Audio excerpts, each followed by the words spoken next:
साबिक अमीर जमात इस्लामी सैयद मुनव्वर हसन साहब अब हम में नहीं रहे। उन्हें गुज़श्ता रोज़ खुद ख़ाब कर दिया गया।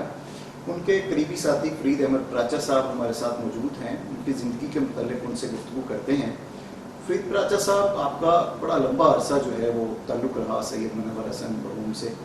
उनके साथ आपके कोई यादें कैसी रही, कैसा वक्त आपका उनके साथ गुजरा? बिस्मिल्लाहिर्रहमानिर्रहीम। मोहतरम सैयद मुनव्वर हसन साहब एक बुलंद पाया सियासतदान, मुफक्कर, बाअमल मुसलमान और अल्लाह तबारक व तआला की रज़ा चाहने वाले एक सच्चे मोमिन थे। सैयद मुनव्वर हसन हमारे दरमियान एक अच्छी ज़िंदगी गुजार के आए गए हैं। तकवा वाली, तज़किया नफ्स वाली, तहारत क़ल्ब वाली, अमल पैहम वाली, यकीन महकम वाली और हक गोई और बेबाकी वाली एक ऐसी उन्होंने ज़िंदगी गुजारी है कि जो दूसरे सियासतदानों के लिए एक मिसाल है। उनके दामन पर कोई करप्शन का दाग नहीं है, कोई धब्बा नहीं है। वो यूनिवर्सिटियों से पढ़े हुए, दीन का इल्म रखने वाले एक अच्छे सियासतदान थे। तालिब इल्मी के ज़माने में नाज़िम आला रहे इस्लामी जमीयत तलबा के, और फिर उसके बाद सारी उम्र यानी आखिरी सांस तक वो जमात इस्लामी के साथ वाबस्ता रहे। MNA भी बने, मुल्क में सबसे ज़्यादा वोट लेने वाले MNA थे। और इसी तरह से उनके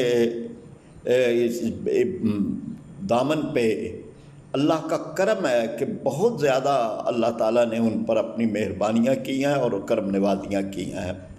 वो एक ऐसे बाअमल मुसलमान थे कि नमाज बाजमात में सबसे पहले पहुंचने वाले। मेरा उनके साथ ताल्लुक़ का अरसा वो तकरीबन 58 साल का है। 2-4 बरस की बात नहीं, ये निस्फ सदी का किस्सा है। और इस सब में मैंने ये उन्हें पाया कि वो मिलनसार हैं, वो हमदर्द हैं, वो अंदर और बाहर से एक ही तरह के हैं। हक गोई और बेबाकी उनका शेवा है। प्राचा साहब, इनकी पाकिस्तान के लिए, उम्मत मुसलमा के लिए और ख़ास तौर पर जमात इस्लामी के लिए क्या खिदमत थी?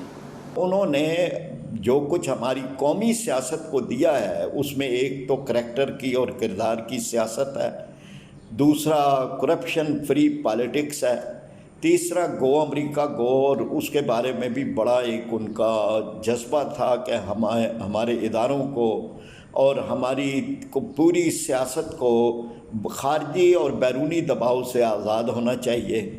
फिर इसी तरह से दहशतगर्दी के ख़िलाफ़ उन्होंने बड़ा, यानी जो रियासती दहशतगर्दी है उसके ख़िलाफ़ उन्होंने अलम बुलंद रखा। CTBT के ख़िलाफ़ और उसको नामंजूर करने की तहरीक चलाई। ड्रोन हमलों के ख़िलाफ़ और उनके यहाँ पर पाकिस्तान पर जो हमले थे उनके ख़िलाफ़। तो गर्ज़े कि अगर हम ये देखते हैं तो ये सारा उनका एक अरसा इस्तेमार मुखालफत और इस्तेमार दुश्मनी का है। वो कश्मीरियों के लिए आवाज़ बुलंद करते रहे, वो फ़लस्तीनियों के लिए आवाज़ बुलंद करते रहे, वो आलम इस्लाम के लिए आवाज़ बुलंद करते रहे। वो निगाह बुलंद सुखन दिल नवाज के मालिक थे और उन्होंने एक इस तरह का अपना तर्ज़ ज़िंदगी बनाया कि जो दूसरों के लिए मिसाल है। एक सादा से छोटे मकान के अंदर रहकर उन्होंने ज़िंदगी गुजारी और सादगी के साथ उन्होंने अपना एक किरदार अदा किया। और इस सारे अरसे में उन्हें अल्हम्दुलिल्लाह बड़ी दुआएं मिली हैं। आज पूरी दुनिया के अंदर शर्क़ व ग़र्ब में और अरब व अजम में उनके लिए इज़हार ताज़ियत और उनकी फ़ैमिली के लिए कलमात सब्र हैं। मैं भी ये दुआ करता हूँ कि अल्लाह तबारक व तआला उनके दर्जात बुलंद करे और उनको अल्लाह रब्बुल आलमीन आला इल्लियीन में जगह दे। और जो खला पैदा हुआ है तो जमात इस्लामी को उस खला को पुर करने की अल्लाह तबारक व तआला अपने गैब से मदद फरमाए। बहुत शुक्रिया फरीद प्राचा साहब, हमारे साथ तफसीली गुफ्तगू के लिए।